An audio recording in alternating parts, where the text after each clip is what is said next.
basogokuru kera baratugwanira, basogokuru kera baratugwanira, bagwanira Uburundi n'abuzukuruza, bagwanira Uburundi n'abuzukuruza, bakajabuka inzuzi zitagira ibiraro, bakajabuka inzuzi zitagira ibiraro, bakagwana n'ingona, bakagwana n'ingona. Dushimire abagumyabanga n'abarundi ko mu misi iyo hari amajambo menshi mwashizeho umutaka.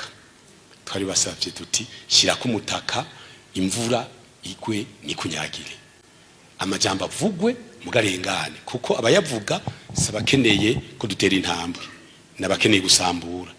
Twifuka umutaka rero, haba amajambo, haba guterana amajambo, haba kwinubana, mugabo ubu umengo n'urugendo rusanzwe.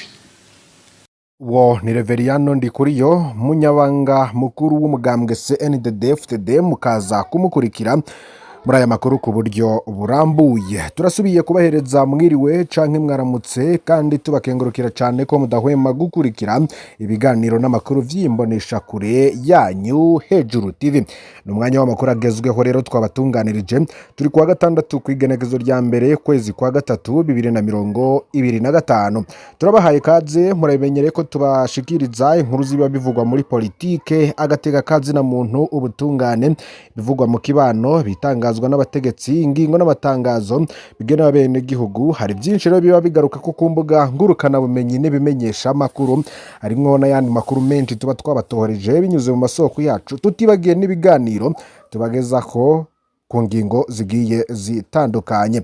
Turasabye rero kugira ngo ntimucikwe n'aya tubazaniye, aza kwibanda ku ngingo nkuru zikurikira. Abagumyabanga b'umugambwe Cndd basabwa kwirinda amajambo y'ibihuha, bumvire indongozi zabo gusa. Ni mu ijambo umunyamabanga mukuru w'umugambwe Cndd Reverien Ndikuriyo yashikiriza mu masengesho arangiza ukwezi kwa Ruhuhuma yabereye ku mugwa mukuru w'intara ya Gitega. Kabera amenyesheje ko muri uku kwezi ibikorwa byose byari byateguye gukorwa byakozwe. Akamenyesha ko mu kwezi kwa Ruhuma Imana yiyeretse abarundi muri byinshi, kandi ko Burundi bwagumye buterwa iteka aho umukuru w'igihugu cy'u Burundi Varisito Ndayishimiye atowe kubicegera c'urongo ishiramwe ry'ubumwe bwa Afrika. Umunyamabanga mukuru w'umugambwe Cndd Reverien Ndikuriyo agashimira abagumyabanga ku nyifato nziza berekana muri kino gihe himirije amatora, kuko ngo mu bice byose by'igihugu abarundi babanye neza, akanabashimira muri rusange. Ariko rero ayo majambo yoba yaratangaje tukaza kuyagaruka ko, ariko nkuko muza no kubibona muri video baza kubona ko Reverien Ndikuriyo atameze neza, ndetse ngo aracagwaye. Kiboneka co rero aboneka yonze cyane, ndetse adafise ibakwe nka mbere. Mu majambo rero yashikirije muraza kumviriza ibirabana n'ijwi ryiwe ritameze neza, dore ko yari afise ikibazo mu mahaha, kandi mahaha ariyo agena uko umuntu asohora amajambo. Muraza kubikurikira rero, murabona ko ubuzima bwiwe butameze neza nka mbere atari yaza kwivuza. Nayo ku rundi ruhande rero, ku nkuru ya kabiri tuza kubagezaho, hari kwigenekezo nk'iri ry'ukwezi kwa gatatu, ubwo ni ku itariki ya mbere ukwezi kwa gatatu mwaka 2015, aho abarundi n'ibihugu bibanye n'amakungu bavyukira ku nkuru yavuga ko umushinga amateka akaba kizigenza umugambwe Cndd atakibarizwa mu ibohero rikuru rya Mpimba. Uwo ni Hussein Rajabu. Ni inkuru rero yatanguranye cika ivutu ry'imitima na benshi bari basanzwe bafise n'agatima k'urukundo buhuriye ntwari y'umugambwe ndetse n'urugamba rwa demokarasi mu Burundi. Tukaba tubafitiye amakuru mashasha rero kuri Rajabu Mwakunze Mwese. Dushimire abagumyabanga n'abarundi ko mu misi iyo hari amajambo menshi mwashizeho umutaka. Twari basavye tuti shirako umutaka, imvura igwe nikunyagire, amajambo avugwe mugarengane, kuko abayavuga sabakeneye ko dutera intambwe n'abakeneye gusambura. Twifuka umutaka rero, amajambo azwi atwubaka, turazi inzira zanana, inzira zacu, indongozi zacu zitubwire. Muga ntubwirwe n'umuntu utazi ni yava, ntubwirwe n'umuntu utazi ni yaba, utazi ni wamutumye. Igari y'abantu bavuga amajambo ugasanga umuntu kugira umushikire wogena n'indege imisi 4. Urumva rero ni iteka kubona abarundi bararenganye ivyo bintu. Uko imisi yiterera niko twegereza amatora. dushimire abagumyabanga inyifato yanyu irashimishije. Murazi mu gihe by'amatora haba amajambo, haba guterana amajambo, haba kwinubana, mugabo ubu umengo n'urugendo rusanzwe. Ibiro tukabishima ku mpanuro zatanzwe mukakurikiza. Turabwiye tuti umugambo twari igihugu n'umugambo w'umuvyeyi. Umugambo w'umuvyeyi kandi twazi Imana imbere, nta muntu ateza kuvuga ijambo ribi, nta muntu ateza gutuka umuntu, nta muntu ateza kubwira umuntu nabi. Abantu bose babavukana n'abatari mu mugambwe baba nitwa tubatwara. Urumva rero ni vyiza, ni iteka uciye mu mitumba yose irenga 3,000 gaca amazona amajana 100 amakomine yose, murabona ko abantu bose babanye neza, mbere umengo nta n'amatora yemirije. Tukashima rero ibikorwa byose byakozwe biganisha abantu matora, ngene mwavyitavye umwe wese yakoze. Reka rero iyi misi isigaye twitegura tubandanye ibikorwa mu mitumba, mazone. Duhagarare neza rero tugume ku kivi. Gira commentaire utera kuri ayo majambo ya Reverien Ndikuriyo. Amasengesho y'urwego rw'igihugu akaba yarabereye ku mugwa mukuru wa politiki Gitega, hatewe iteka n'umukuru w'igihugu akaba n'umukuru w'inama nkuru y'inararibonye nyene icubahiro Felicito Ndayishima yerekejwe n'umunyababanga mukuru w'umugambwe Cndd nyene iteka Reverien Ndikuriyo n'izindi ndongozi z'igihugu n'isinzi ry'abagumyabanga. Ayo masengesho akaba yaratunganijwe ku civugo ic'Imana isezeranyire gishitsa. Umunyababanga mukuru umugambwe Reverien Ndikuriyo rero mukaba mwumvirije ivyo yoba ya arashikirije. Tukiri muri Cndd hari kwigenekezo nk'iri ry'ukwezi kwa gatatu mu mwaka 2015 aho abarundi ibihugu bibanye n'amakungu bavyukira ku nkuru yavuga ko umushinga amateka akaba kizigenzo w'umugambwe Cndd Hussein Rajab atakibarizwa mwibohero rikuru rya Mpemba. Ni inkuru yatanguranye icika ry'ivutu mu mitima ya benshi mu bari basanzwe bafise n'agatima k'urukundo kuri iyo ntwari y'urugamba rwa demokarasi. Ubwoba rero butewe n'iyo nkuru bwashwaye imitima ya benshi kuko bari bazirikana ko hariho imfyisi z'amero zaguma zikigakiga kwa kubuzima iyo ntwari mu gukara amaraso yiwe kuko bari bamaze igihe kirekire ababuza kugoheka. Uko amasaha y'iterero niho ihumure ryagenda riraza mu baryango, inshuti n'abagenzi b'iyo ndongozi kuko yagerageje guhumuriza abo yashoboye gushikira, nabo bahumuriza abandi. Gutyo imihingo yose iramenya ko atari ibara ryaguye ahubwo ari Imana yaciye icanzo wayo agasubira kwigorora akwega umwuka w'umwidegemvyo. Umunsi rero niwo urumanyije imyaka 10 iyo ndongozi y'urugamba isubiranye umwidegemvyo nyuma y'urugamba rwo guhabuza demokarasi. Haciye rero hatangura urundi rwo kuyizura inyuma yo guhambwa na Petero Nkurunziza kubwo mwina wiwe w'amaronko n'ivyubahiro. Ni igikorwa kitari coroshe kuba umuvyeyi yifuza gukosora ivy'umwana wiwe yareze akaramura muri politike yononye. Akenshi rero uyu muvyeyi ageze aho ahana umwana w'umukobaganyi hariho kanyafu gafata igihimba umuvyeyi atashaka kuyabagura bivuye kutaguma hamwe k'uwo mwana. Imirabo rero ikiyetamura nkaho wogira no muvyeyi yamuhanye yihanukiriye yamara vyavuye kuri ubwo bukubaganyi bw'umanya.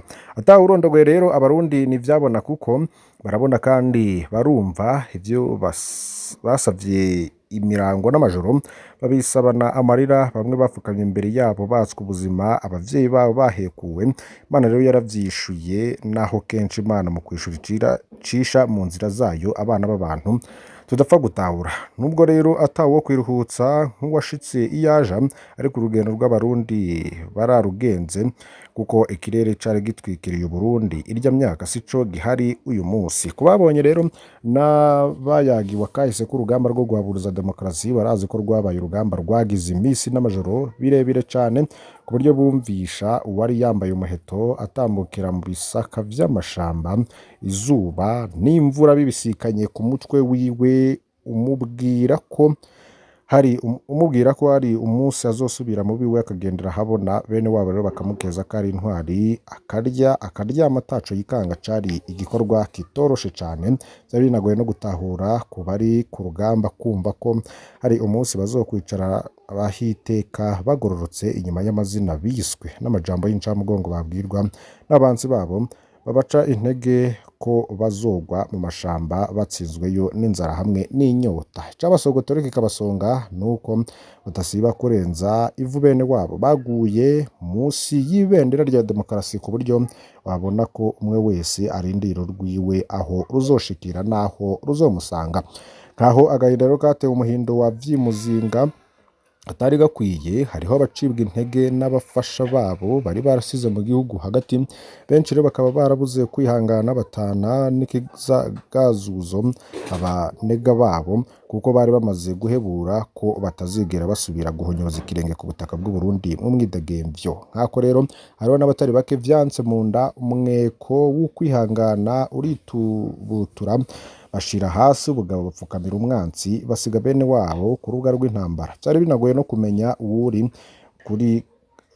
uwuri mukuri hagati y'abamanitse amaboko n'abanze kugoka wisunze ishusho urugamba rwari rufise, ariko buri gihe umwanya niwe mucamanza atabesha. Uruvyino rwagira ruti ubu turabona urubuga rw'intambara ni ntibagirwa mu ntagweka za Cndd daho kizigenza urugamba Hussein Rajabu yarukoresha mu kuremesha ingabo ziwe aho bokera igihugu bazoshigikira.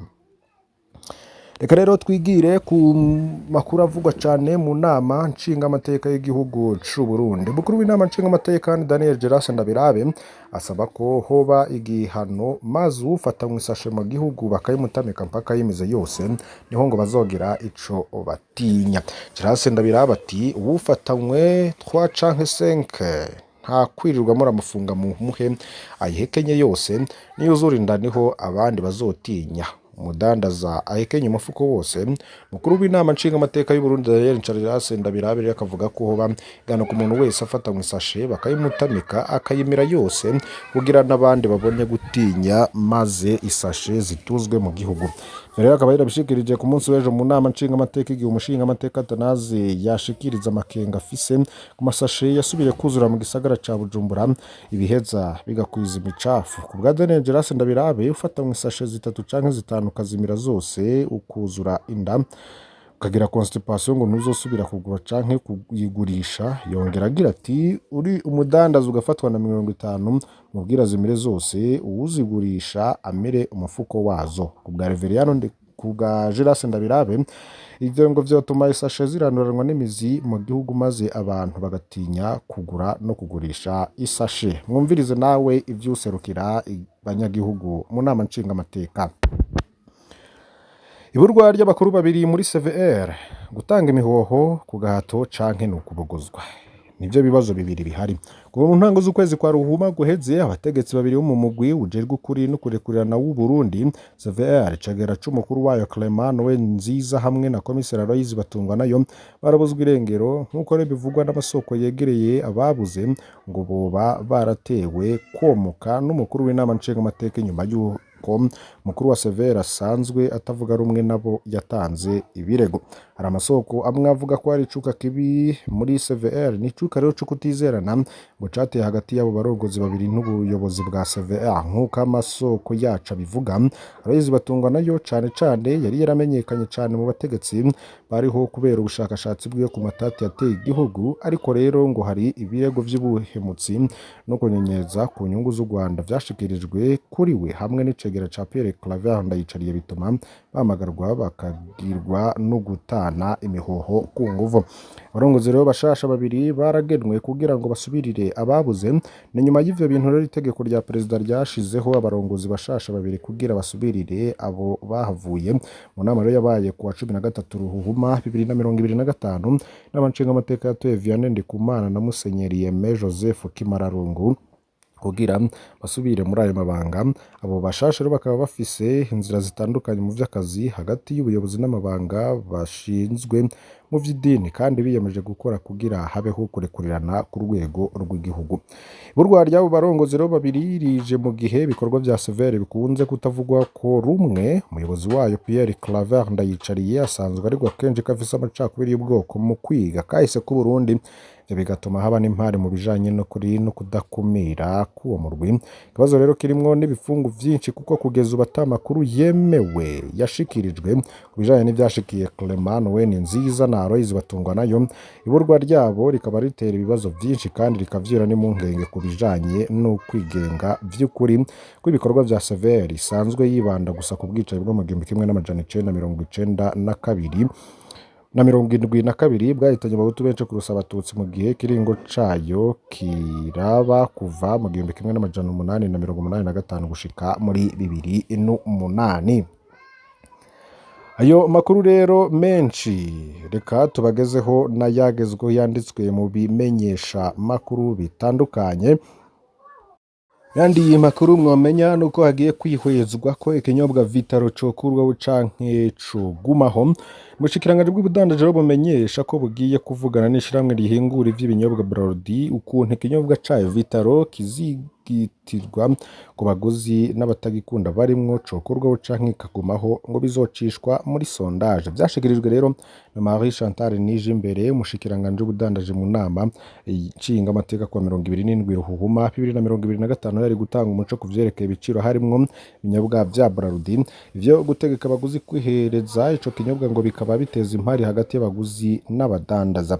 Marie Chantal Nijimbere akaba yibutsa abadandaza b'ibinyobwa vya Bralirwa bikeka ko kiza bagategeka umuguzi kugura kindi kintu nk'ifanta, inyama, ifiriti kugira aronswe ikinyobwa yifuza ko biri n'amategeko agenga urudandazwa. Rero akaba yasavye abajejwe intwaro hari hafi kubabera ijisho mu kubihagarika. Yagiriye ko rero namenyesha ko ca kinyobwa ca Vitaro bazigitira ku baguzi batanagikunda, agiye kuvugana na Bralirwa ko cokorwa ku isoko canke kakugumizwaho. None aho uri wowe utegekwa kugura iki kugira uronswe ikinyobwa ca Bralirwa? Gira ico ushikiriza muri commentaire. Naha rero duhereje amakuru twari twabateguriye, mbasabe kugira ngo ntimuze gucikwa n'andi twabateguriye kuri uyu mugoroba. Hari byinshi bigiye bitandukanye muza gukurikira. Fyonda kuri subscribe canke sabone niba utari wafyonda ko wibuke no kubisangiza bagenzabe kugira badacikwa n'amakuru yose tubagezaho. Iyi ni imbonesha kure ya Hejuru TV.